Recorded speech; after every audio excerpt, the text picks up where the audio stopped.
नए विधेयक आप इंट्रोड्यूस कर रहे हैं, आपने जेपीसी में भी भेजा है। 30 दिनों से ज़्यादा अगर कोई इलेक्टेड रिप्रेजेंटेटिव हिरासत में जाता है और उसे पद से हटाया जाएगा। आपने कहा कि क्लॉज ज़रूर गंभीर होने चाहिए, लेकिन इनोसेंट अंटिल प्रूवन गिल्टी, क्या इस सिद्धांत को ये उलट नहीं जाता इससे? देखिए, सीधे सवाल से मुझे नहीं लगता कि आप बिल की स्पिरिट के साथ न्याय कर पाएगी। मैं आपके माध्यम से पूरे देश की जनता को बताना चाहता हूं कि 130वां संशोधन क्या है। 130वें संशोधन में ये संविधान संशोधन है। इसमें हमने एक प्रावधान किया है कि प्रधानमंत्री, मुख्यमंत्री, भारत सरकार के मंत्री या राज्य सरकार के मंत्री किसी भी गंभीर आरोप में अगर अरेस्ट होते हैं और 30 दिन तक उनको जमानत नहीं मिलती है, तो मुख्यमंत्री या प्रधानमंत्री मंत्री के केस में उनको उनके स्थान से मुक्त करेंगे। अगर वो नहीं करते हैं तो अपने आप कानूनन वो मुक्त हो जाएंगे। ये प्रावधान 130वें संवैधानिक संशोधन में हमने किया है। अब सबसे पहले मैं स्पष्ट कर देता हूं, संसद के अंदर चुनी हुई सरकार कोई भी विधेयक लाए या संवैधानिक संशोधन लाए, इसको सदन के सामने रखने में क्या विरोध हो सकता है? जबकि मैंने स्पष्ट कर दिया था कि इसको हम दोनों सदनों की संयुक्त समिति को सौंपेंगे।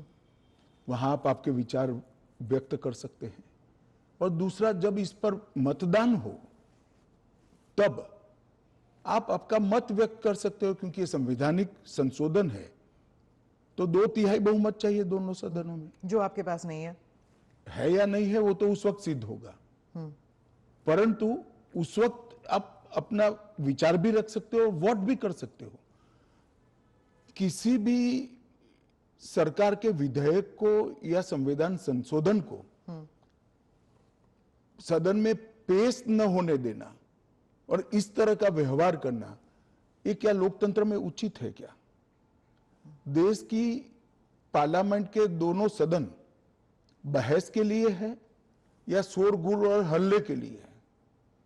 मुद्दे का विरोध हमने भी देखा है, हमने भी करा है, परंतु बिल को पेश न होने देने की एक प्रकार की मानसिकता मैं नहीं मानता हूं कि ये लोकतांत्रिक है, और विपक्ष को देश की जनता के सामने इसका जवाब देना पड़ेगा। उनका जो मैनर ऑफ प्रोटेस्ट है उसके बारे में मैं बाद में पूछूंगी, लेकिन ये जो गंभीर आरोपों का जो दायरा है, क्या आप स्पष्ट कर सकते हैं कि गंभीर आरोप क्या है? स्पष्ट कर सकती है क्या?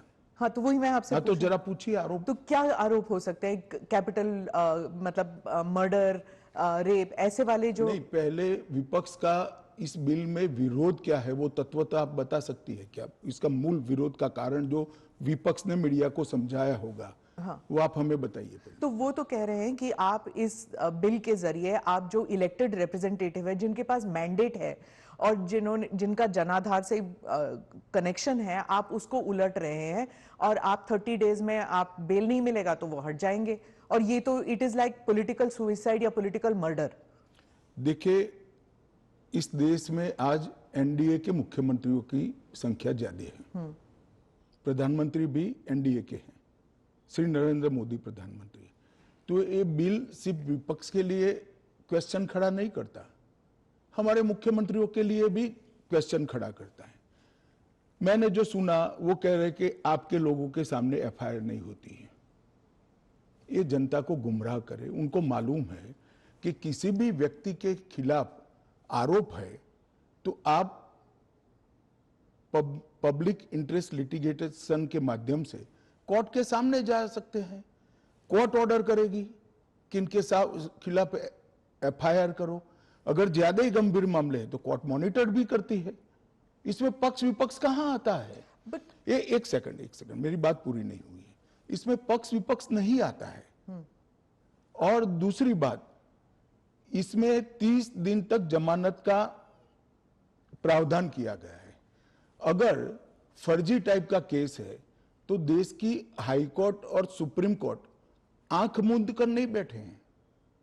किसी भी केस में हाई कोर्ट और सुप्रीम कोर्ट को जमानत देने का अधिकार है। अगर जमानत नहीं मिलती है तो आपको पद छोड़ना पड़ेगा। मैं एएनआई के माध्यम से देश की जनता को और पूरे विपक्ष को भी पूछना चाहता हूं, क्या कोई मुख्यमंत्री, कोई प्रधानमंत्री या कोई मंत्री जेल में रहकर सरकार चला सकता है क्या? इस देश के लोकतंत्र के लिए शोभा रूप है क्या? और अगर 30 दिन के बाद जमानत मिल जाती है तो वो फिर से शपथ ले सकते हैं। हम multi party parliamentary democratic system में है। जब आपके पास सदन में बहुमत होता है, एक मुख्यमंत्री को किसी भी कारणसर जेल में जाना पड़ा, 30 दिन तक जमानत नहीं हुई, तो अब वो पदमुक्त हो जाएंगे, परंतु उनका बहुमत तो बना रहेगा। जैसे ही मुक्त होंगे वो फिर से मुख्यमंत्री बन सकते हैं। ये जो गंभीर आरोप होते हैं इन लोगों के खिलाफ, वो उनको साबित करने के लिए या उनसे छुटकारा पाने के लिए इतना वक्त लग जाता है। आप जैसे जो डेमोक्रेसीज हैं, बाकी डेमोक्रेसीज हैं, वहां पे क्या होता है कि वो हट जाते हैं और फिर वापस आते हैं। यहाँ पे तो जेल में डाल देते हैं। देखिए, जेल में डालने का जो प्रावधान है वो एनडीए सरकार ने नहीं बनाया है, वो सालों से यहां चल रहा है। दूसरी बात कि ये जो आपने कहा कि गंभीर आरोप की व्याख्या क्या होगी, तो उसमें हमने व्याख्या कर दी है कि 5 साल से ज्यादा सजा का जहां प्रावधान है वहां पर उनको पद छोड़ना पड़ेगा। कोई छुटपुट आरोप के लिए पद नहीं छोड़ना है, मगर जिन पर करप्शन के आरोप है या 5 साल से ज्यादा सजा के आरोप है, ऐसे मंत्री, मुख्यमंत्री या प्रधानमंत्री जेल में बैठकर सरकार चलाए, ये कितना उचित है? पर दोष के ऊपर कैसे कर सकते हैं? पहले मैं आपको सिद्धि तो हो जाए ना।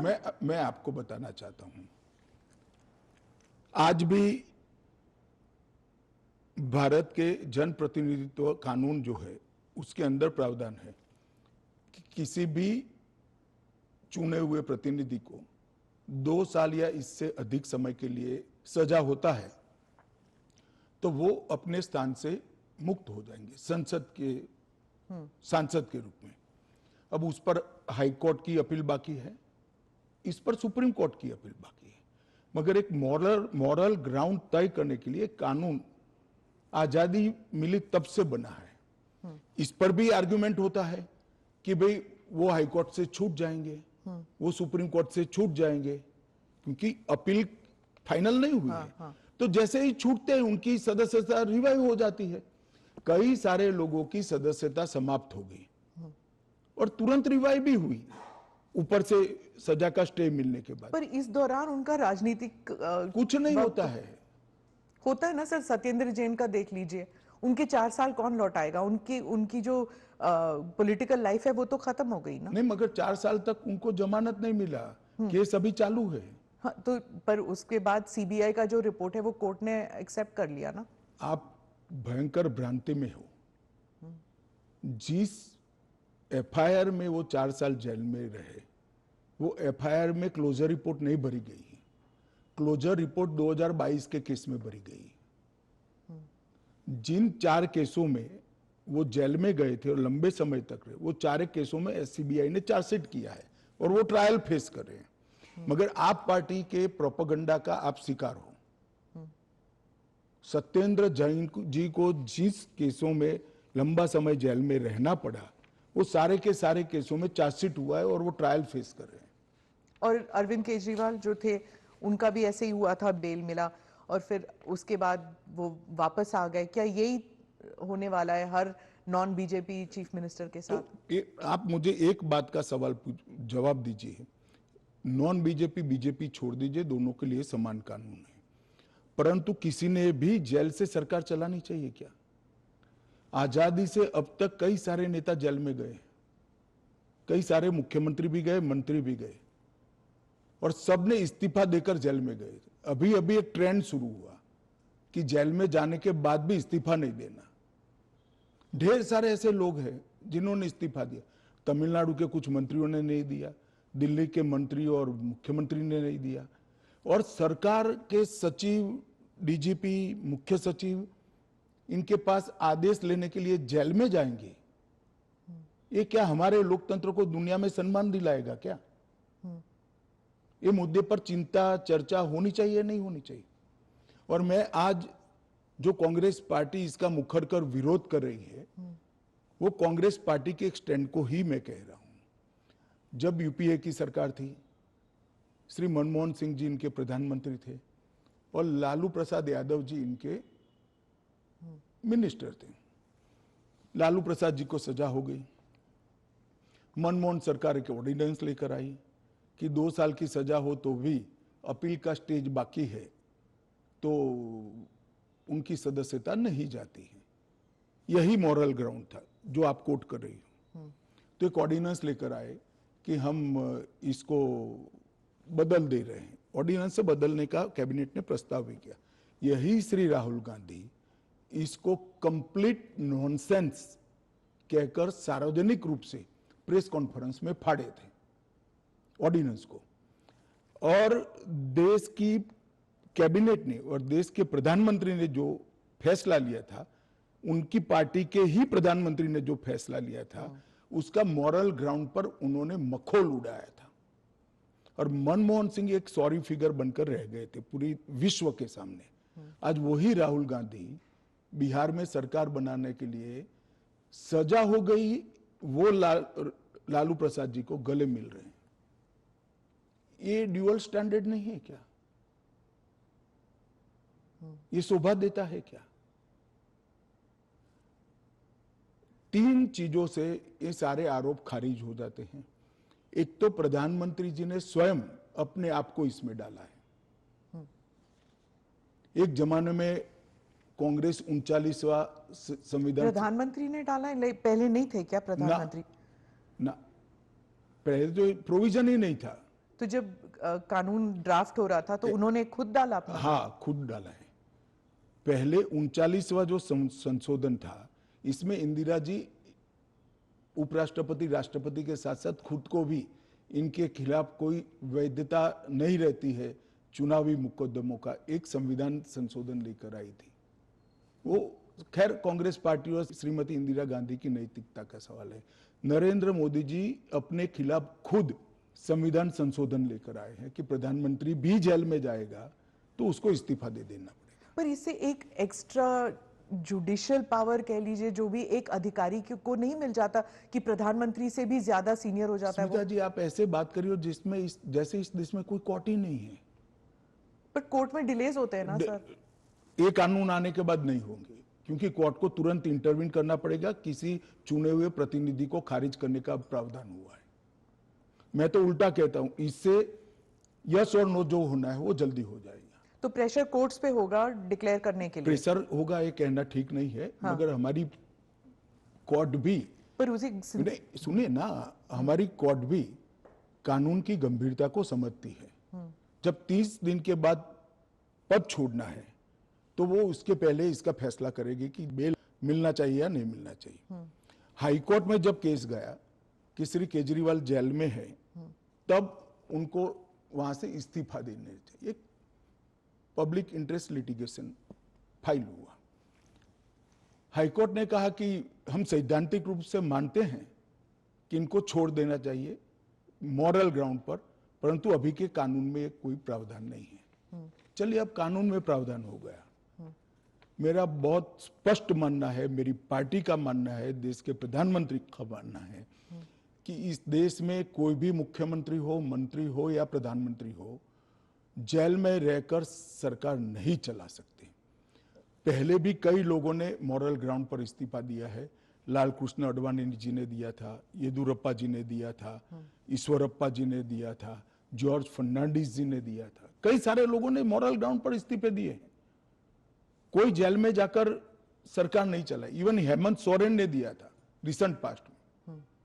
जब वो छूट कर आए तो फिर से मुख्यमंत्री बन गए। अब इसका हमने कानूनी प्रोविजन किया है, क्योंकि जब पहले कानून बने होंगे, संविधान बना होगा, तब संविधान निर्माताओं ने ऐसी निर्लज्जता का कल्पना नहीं करा होगा कि कोई भी मुख्यमंत्री जेल में जाएगा और अंदर से मुख्यमंत्री बना रहेगा। खैर अब ऐसी घटनाएं हुई है रिसेंट पास्ट में, तो हमें हमारी नैतिक मूल्यों के स्तर को गिरने नहीं देना चाहिए।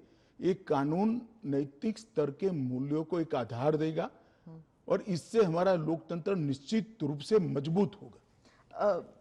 गृहमंत्री जी, विपक्ष कह रहा है कि सरकार जो है वो इस तरह के जो सिचुएशन बनाएगी या फिर कोर्ट पर दबाव डालेगी कि 30 दिन में जमानत नहीं मिलेगा। अगर 30 दिन में जमानत नहीं मिल जाता तो फिर the entire thing falls through.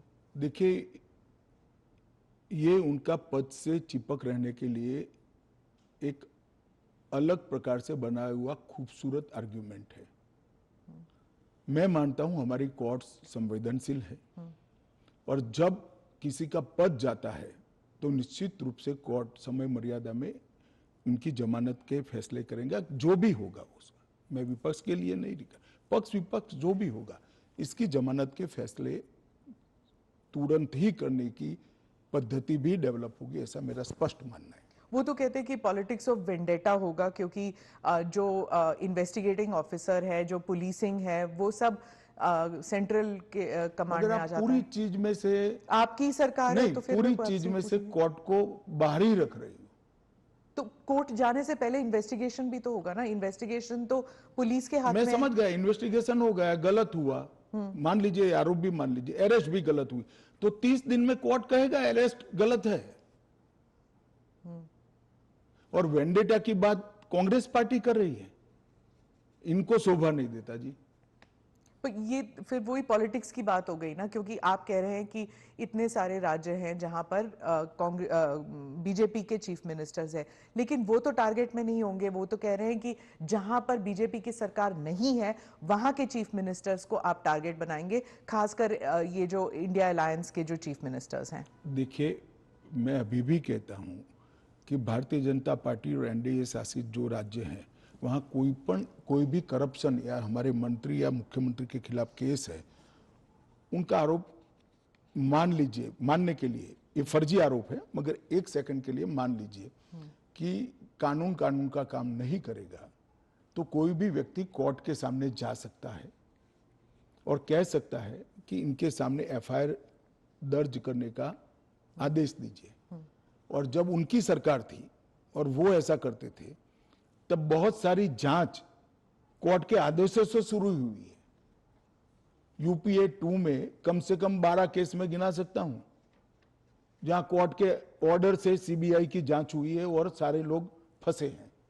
पर वो उस टाइम तो उनकी सरकार थी, अभी आपकी सरकार है। वो कह रहे हैं कि चाहे डीएमके हो या आम आदमी पार्टी हो, आप सबके नेताओं को आप जेल में डाल देंगे। ऐसे नहीं हो सकता है, ये संभव ही नहीं है, क्योंकि कोर्ट तुरंत इंटरवीन करेगी अगर इसके अंदर एफआईआर के अंदर या अरेस्ट के अंदर तत्व नहीं है तो अरविंद केजरीवाल का उदाहरण भी देते हैं कि इस प्रावधान के अनुसार अगर उन्हें जमानत 30 दिन के भीतर ना मिलती तो वो भी वहीं पे पड़े रहते, जेल में पड़े रहते, और उनको फिर वो चीफ मिनिस्टर पद से भी हटा दिया। जमानत उनको एक कानून आया ही नहीं था, फिर भी मिल गई थी। हाँ, मगर इतना जरूर होता, अगर वैसे ही अगर ये कानून होता तो उनको इस्तीफा दे देना पड़ता, वो जो मैं मानता हूं कि देना चाहिए। बाहर निकलकर जब पब्लिक विरोध करने लगी तो उन्होंने दे भी दिया, मॉरल ग्राउंड पर ही दिया। अब कानूनन देना पड़ेगा, इतनी ही बात है। तो चुनाव फेस करने के पहले उन्होंने मॉरल ग्राउंड पर इस्तीफा देकर आतिशी जी को दिल्ली की मुख्यमंत्री, क्योंकि जैसे ही घूमने लगे पब्लिक ने सवाल करे। आपने कहा कि आप जीपीसी में भेजने वाले हैं, लेकिन ऑपोजिशन जो कह रहे हैं, जैसे टीएमसी जो फोर फ्रंट पे है ऑपोजिशन में इस मामले में, वो कह रहे हैं कि वो जेपीसी का हिस्सा बनेंगे ही नहीं, वो बॉयकॉट कर देंगे। फिर क्या होगा? नहीं, क्या होगा तो हम क्या कर सकते हैं?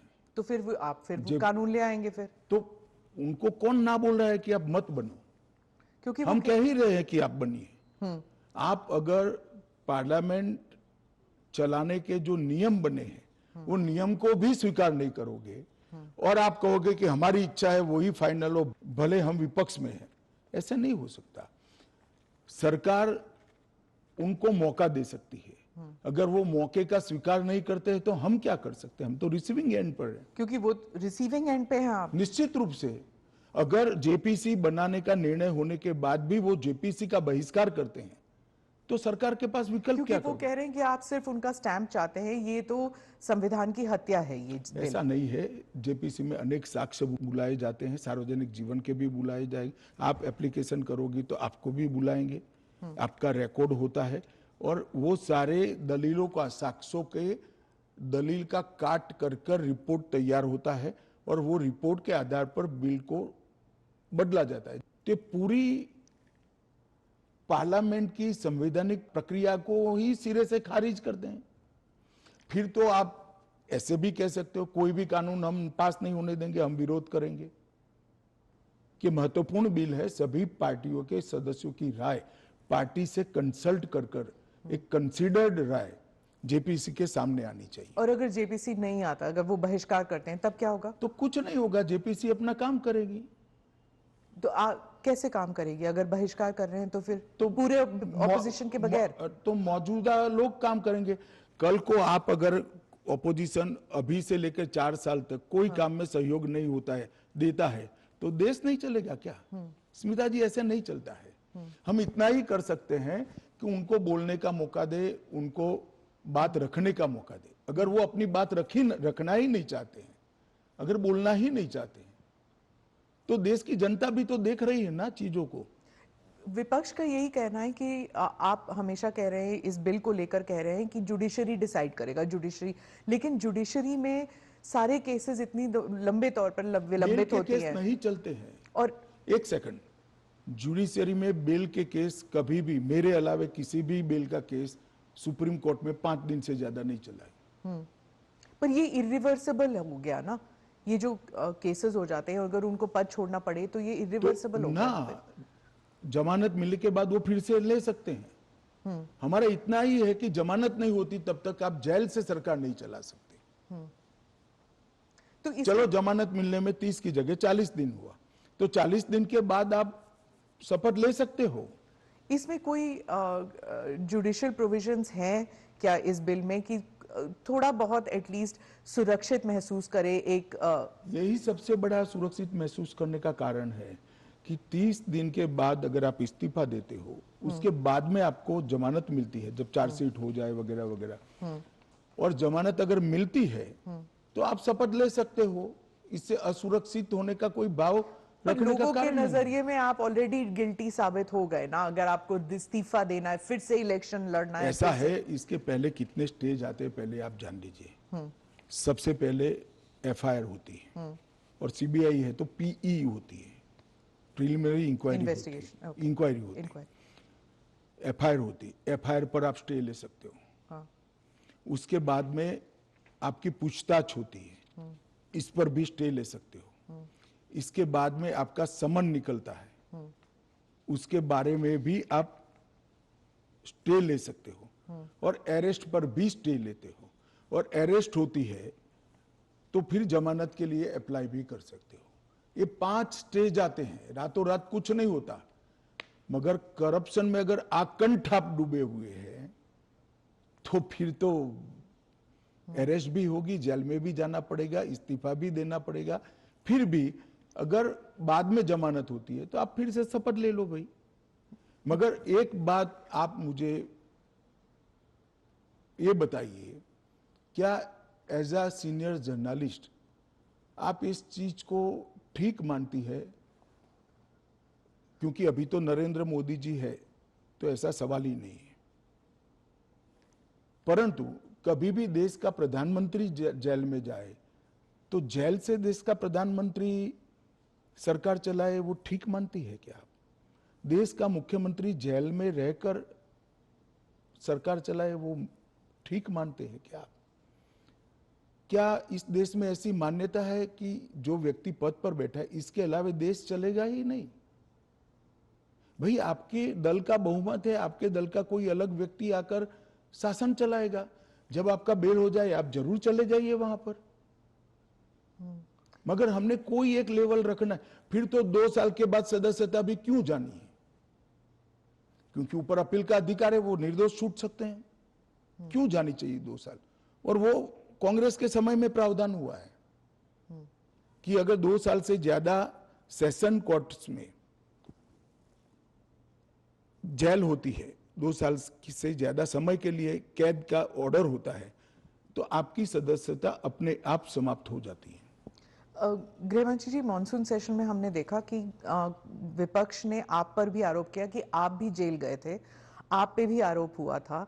तो जब उन्होंने ऐसा कहा, आपने कहा कि मुझे नैतिकता के बारे में कांग्रेस से नहीं सीखना, उस बारे में आप बताएंगे हमें कुछ? जरूर बताऊंगा। मैंने इसलिए कहा था कि मेरे पे आरोप लगा और जैसे ही मुझे समन आया, अरेस्ट छोड़ दीजिए, सीबीआई ने मुझे समन किया, मैंने दूसरे ही दिन इस्तीफा दे दिया था। अरेस्ट तो मेरी बाद में हुई। जैसे ही सीबीआई ने मुझे समन किया था, मैंने दूसरे ही दिन इस्तीफा दिया था और केस चला और केस में जजमेंट भी आया कि ये पॉलिटिकल वेंडेटे का केस था और मैं पूर्णतया निर्दोष हूं। पर वो तो बाद में आया था एक ना, सेकंड, 2016। एक सेकंड सुनिए ना। हाँ। एक सेकंड, वो जजमेंट बाद में आया। बेल मेरी पहले हो गई हाँ। थी, बेल मेरी पहले हो गई जी। थी और वो जजमेंट ऐसा आया कि कंप्लीटली पॉलिटिकल वेंडेटा के केस है, कहीं पर दूर दूर तक मेरा इस केस में इन्वॉल्वमेंट नहीं है और मुझे शंका के आधार पर बरी नहीं किया गया था। मेरे सामने के केस को खारिज किया गया था और मुझे बेल मिल गया था 96वें दिन पर। फिर भी मैंने फिर से शपथ लेकर गृह मंत्री नहीं बना था। इतना ही नहीं, जब तक मैं कंप्लीटली मेरे सामने के सारे आरोप क्वाश नहीं हुए तब तक मैंने किसी भी संवैधानिक पद पर शपथ नहीं ली थी। तो मुझे क्या विपक्ष नैतिकता के पाठ पढ़ाता है? इन लोगों ने इंदिरा जी के समय में प्रयास किया कि प्रधानमंत्री को शील्ड किया जाए और आज भी ये प्रयास कर रहे हैं कि अगर कभी जेल में जाना पड़े तो हम आराम से जेल से सरकार बनाएंगे, जेल को सीएम हाउस पीएम हाउस बनाएंगे और वहां जाकर डीजीपी जेल से ऑर्डर लेंगे, चीफ सेक्रेटरी जेल से ऑर्डर लेंगे, भारत सरकार के कैबिनेट सेक्रेटरी जेल से ऑर्डर लेंगे, भारत सरकार के गृह सचिव जेल से ऑर्डर लेंगे। इस तरह से देश चलेगा। और ये कल्पना ही मैं तो, मेरी पार्टी और मैं दोनों सिरे से खारिज करते हैं कि जो व्यक्ति बैठा है इसके बगैर इस देश का शासन नहीं चल सकता और इससे किसी का भी बहुमत पार्लियामेंट में या विधानसभा में प्रभावित नहीं होगा। एक सदस्य जाएगा, आपकी ही पार्टी के दूसरे साथी सरकार चलाएंगे और आप जब जमानत प्राप्त कर लोगे तो आप आकर फिर से शपथ कर सकते हो। इसमें आपत्ति क्या है? अमित शाह जी, आप बार बार जुडिशरी का हवाला देते हैं, लेकिन उस वक्त भी जस्टिस आफ्ताब आलम आपके घर आए थे आपसे सिग्नेचर लेने के लिए कि आप गुजरात से बाहर चले जाएंगे। ना, ऐसा नहीं हुआ है। आफ्ताब आलम साहब कभी मेरे घर पे न आए नहीं है, ऐसी जरूरत भी नहीं पड़ी है। इन्होंने यहाँ रविवार के दिन स्पेशल कोर्ट बिठाकर मेरी बेल एप्लीकेशन को सुना और रिजेक्ट किया? ना, रिजेक्ट नहीं किया। इन्होंने कहा कि मुझे लगता है कि अमित शाह गृह मंत्री रहे, वो साक्ष्य को प्रभावित कर। तो मेरी जो वकील थी, इन्होंने कहा कि आपको अगर ये भय है तो जब तक बेल एप्लीकेशन डिसाइड नहीं होता हमारे क्लाइंट गुजरात के बाहर रहेंगे। वो मैंने स्टेटमेंट किया है। 2 साल आप बाहर रहे? हाँ, 2 साल में बाहर रहा, निश्चित रूप से बाहर रहा, क्योंकि 2 साल भारत के इतिहास में कभी भी किसी की बेल एप्लीकेशन 2 साल नहीं चली है। आलम साहब की कृपा से मेरी बेल एप्लीकेशन 2 साल चली, ज्यादा से ज्यादा बेल एप्लीकेशन 11 दिन तक चली है। आपने उस वक्त पहले भी जिक्र किया था अडवाणी जी के ऊपर कि उन्होंने भी इस्तीफा दिया था, उन्होंने कहा था। अडवाणी जी ने इस्तीफा दिया था, ढेर सारे हमारे कार्यकर्ता, मदन लाल खुराना वगैरह सारे, सभी ने दिया था। कि जब तक, अरे अभी हेमंत सोरेन जी ने दिया था। अब ये तो एक नया संस्कृति आया अभी। विगत 2 साल पहले ऐसा केस ही नहीं था कोई। सभी लोगों पर आरोप लगते थे, सब लोग इस्तीफा दे देते थे, बरी होकर राजनीति शुरू करते थे। तमिलनाडु के कुछ मंत्रियों ने इस्तीफा नहीं दिया, दिल्ली के मंत्री और मुख्यमंत्री ने इस्तीफा नहीं। और अगर इस तरह से इस समाज जीवन का, नैतिकता का स्तर आप राजनीति का और समाज जीवन का नीचे ले जा रहे हैं, इससे हम सहमत नहीं हैं। और अगर मैं अब पूछता हूं, आप मुझे पूछ रही हैं, तो लालू जी के वो ऑर्डिनेंस फाड़ने का, लालू जी के बचाने के लिए जो ऑर्डिनेंस मनमोहन सिंह लाए थे, वो ऑर्डिनेंस को फाड़ने का राहुल गांधी का औचित्य क्या था? अगर उस दिन वो मोरालिटी थी तो आज नहीं है क्या? क्योंकि आप लगातार 3 चुनाव हार चुके हो। मोरालिटी के स्टैंडर्ड्स चुनाव के जय पराजय के साथ जुड़े नहीं है।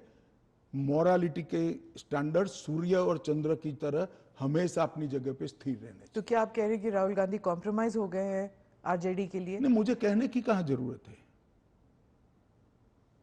उनके दो चीजों को वो कैसे जस्टिफाई करेंगे? मैंने तो आज पूछ लिया, आप इनका इंटरव्यू कर कर पूछ लो उनको। तो आपके जो एनडीए के जो पार्टीज हैं, क्या वो सब सहमत है इस जी सर, बिल को लेकर? सब चंद्रबाबू सहमत। नायडू, नीतीश कुमार, सब सहमत है। सब आप पर इस मॉनसून सेशन में वो इतने आगे तो नहीं आए आपको डिफेंड करने के लिए, आप अकेले नजर आए। नहीं, आगे आने का मौका ही नहीं आया, बहस ही नहीं होने दी। जब जेपीसी होगी, जब बहस होगी और फिर पार्लियामेंट में बहस होगी तो सभी दल अपना अपना पक्ष रखेंगे। फिर आप पर पर्सनल अटैक हुआ, माइक हाथ में पकड़ा। देखिए, पार्लियामेंट किस तरह से चलनी चाहिए वो अकेला सत्ता पक्ष तय नहीं कर सकता। किसी भी बिल के लिए या संवैधानिक संशोधन के लिए स्वस्थ बहस का वातावरण अगर विपक्ष नहीं बनाता है तो देश की जनता देख रही है कि ये पद्धति ठीक है क्या। इस बिल पर जब तय था कि बिल अभी पारित नहीं होना है, जेपीसी में जाना है, मैंने बीच में ही खड़े होकर इसकी घोषणा कर दी थी, तो विपक्ष इस बिल पर अपना विचार रख सकता था या नहीं रख सकता, मुझे जवाब देना पड़ता। फिर तो बिल जाता जेपीसी में, उस दिन पास नहीं होना था। मैंने पहले ही घोषणा कर दी थी कि इस बिल को सरकार ने तय किया है कि ये जेपीसी में जाएगा, दोनों सदन का जेपीसी बनेगा, 21 सदस्य लोकसभा के होंगे, 10 सदस्य राज्यसभा के होंगे, 31 सदस्य प्रोरेटा सभी दलों से आएंगे। क्या ये बिल पास हो जाएगा? मुझे तो विश्वास है हो जाएगा। कांग्रेस पार्टी में ही और विपक्ष में ही कई लोग ऐसे निकलेंगे जो मोरालिटी का सपोर्ट करेंगे, मॉरल ग्राउंड को बनाए रखने के लिए सपोर्ट करेंगे। और फ्रेम है ये जेपीसी के अध्यक्ष जो बनेंगे उस पर निर्भर होगा। वो जब चर्चा समाप्त करेंगे तुरंत हम तो अगले सप्ताह में ले आएंगे। ऑपोजिशन कहती है कि जो पार्लियामेंट के अंदर सीआईएसएफ को लगाया गया है, इसकी वजह से लेजिटिमेट प्रोटेस्ट नहीं हो पा रहे और वो फोर्सिबली लोगों को बाहर किया जाता है जब प्रोटेस्ट करते हैं तो वेल ऑफ द हाउस से। पहली एक बात की स्पष्टता आप समझ लीजिए, पार्लियामेंट के अंदर कोई भी फोर्स पार्लियामेंट की और गृह के अंदर सदन की सुरक्षा में वो स्पीकर के अधीन होती है। इसमें फोर्स का महत्व नहीं होता है। पहले भी दिल्ली पुलिस के जवान थे, अब सीआईएसएफ मार्शल्स थे ना पहले। तो वही मार्शल्स होते हैं, आज भी मार्शल्स ही है। वो जैसे ही संसद की सुरक्षा विंग में आते हैं वो सीआईएसएफ या दिल्ली पुलिस के जवान नहीं रहते, वो मार्शल माने जाते हैं और वो स्पीकर के तहत होते हैं। मार्शल सदन के अंदर तभी प्रवेश करते हैं जब स्पीकर उनको ऑर्डर करे। एक बात, ये जो बदलाव हुआ है वो एक बड़ी दुर्घटना हुई थी। कुछ वामपंथी लोगों ने संसद के अंदर स्प्रे किया था, कलर स्प्रे किया था। उस वक्त लोकसभा स्पीकर ने एक कमेटी बनाई और वो कमेटी में गृह सचिव भी थे, लोकसभा के सेक्रेटरी जनरल थे, राज्यसभा के सेक्रेटरी जनरल थे और कई लोग थे। उन्होंने मिलकर ये तय किया कि किसी ने किसी एक सीएपीएफ ने स्पेशल संसद की सुरक्षा के लिए ट्रेनिंग किया हुआ एक दस्ता बनाया जाए, जो दस्ता संसद सभ्यों की गरिमा, पार्लियामेंट्री प्रोसीडिंग की गरिमा और संसद की सुरक्षा तीनों का समायोजन कर काम कर पाए। और तब यह तय हुआ कि सीआईएसएफ के अंदर पार्लियामेंट की सुरक्षा के लिए एक स्पेशल दस्ता बनाया जाएगा।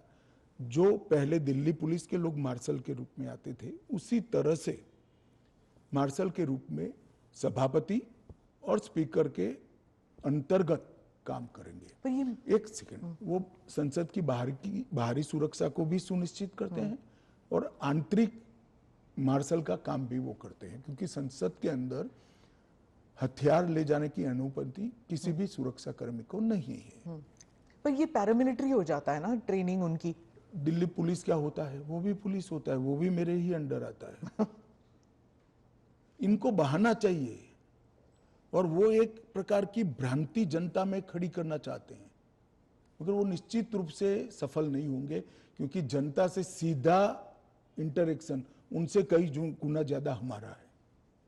हम जनता से बात करते हैं, ऐसे ही आकर यहां नहीं बैठ गए हैं। मगर 3 चुनाव हारने के बाद मुझे लगता है फ्रस्ट्रेशन का जो लेवल है, वो सामान्य विचार विवेक जो होता है वो गवा बैठा है। पर वो राहुल गांधी कहते हैं कि लोगों के बीच तो वो जाते हैं, ट्रक ड्राइवर के बीच जाते हैं, खेतों में वो चाह रहे हैं, आप लोग तो नहीं जाते हैं। ऐसा है कि मैनेज कर कर कार्यक्रम करना और जनसंपर्क करना, दोनों के बीच में बड़ा फर्क है। जब बिल्स की बात हो रही है और पारदर्शिता की बात हो रही है, तो मैं वाइस प्रेसिडेंट इलेक्शन पर आऊंगी, पर उससे पहले पूछूंगी कि धनखड़ साहब के साथ क्या हुआ था। उन्होंने आपने प्रेशर डाला था उन पर रेजिग्नेशन नहीं, के लिए? मुझे लगता है एएनआई ने रिसर्च विंग बंद कर दिया है। धनखड़ साहब का इस्तीफे का पत्र स्वयं स्पष्ट है। इन्होंने अपने आरोग्य का हवाला देते हुए इस्तीफा दिया है, स्वास्थ्य का हवाला देते हुए, और उन्होंने सरकार के मंत्री, प्रधानमंत्री और सभी सदस्यों का हृदय से उनके अच्छे कार्यकाल के लिए धन्यवाद किया है। फिर विपक्ष और सभी पूछ रहे, मीडिया भी पूछ रही है कि वो है कहाँ, हाउस अरेस्ट पे है कि क्या ऐसा है कि सच और झूठ की व्याख्या आपने शायद विपक्ष क्या कहता है इसको बना ली। फिर काफी सारे बैकग्राउंड इंफॉर्मेशन तो बाहर निकल रहा था ना कि वो कुछ ट्राई कर रहे थे। ये भी बात निकल रही है कि शायद कू कर रहे थे। कौन? धनखड़ जी? नहीं, ऐसी ऐसी कोई कोई बात नहीं है जी। इसमें। बात का बतंकड़ नहीं बनाना चाहिए। धनखड़ जी संवैधानिक पद पर बैठे, अपने कार्यकाल में उन्होंने संविधान के हिसाब से अच्छा काम किया जी। इनकी निजी स्वास्थ्य की समस्या के कारण इन्होंने इस्तीफा दिया है। हाँ। इसको ज्यादा खींच कर कुछ ढूंढने का प्रयास नहीं करना चाहिए। देखिए, देश में बहुत सारी पॉजिटिव स्टोरीज हैं हमेशा इस तरह की स्टोरी के पीछे नहीं लगना चाहिए। जो एनडीए के जो वाइस प्रेसिडेंट कैंडिडेट है, कहा जाता है कि आपने उन्हें इसलिए पिक किया क्योंकि बीजेपी जो है अब तमिलनाडु में अपना खाता खोलना चाहती है, इसलिए? नहीं, ऐसा नहीं है।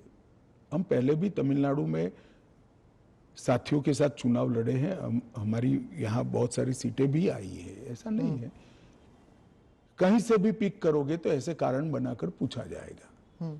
उपराष्ट्रपति का प्रत्याशी दक्षिण से आना इसलिए स्वाभाविक है क्योंकि पूर्व से राष्ट्रपति थी, पश्चिम और उत्तर से प्रधानमंत्री जी थे, तो दक्षिण से आना बड़ा स्वाभाविक है। अब आए हैं, इसको इस दृष्टि से नहीं देखना चाहिए। श्री राधाकृष्णन जिनका बहुत लंबा राजनीतिक जीवन रहा है, वो 2 बार संसद के सदस्य रहे, हमारी पार्टी के अध्यक्ष रहे, झारखंड के गवर्नर रहे, तेलंगाना के गवर्नर रहे, पांडिचेरी के गवर्नर रहे, मुंबई के गवर्नर रहे, और सार्वजनिक जीवन में एक साफ सुथरा उनका जीवन है और एक बेहद मैच्योर राजनीतिज्ञ है।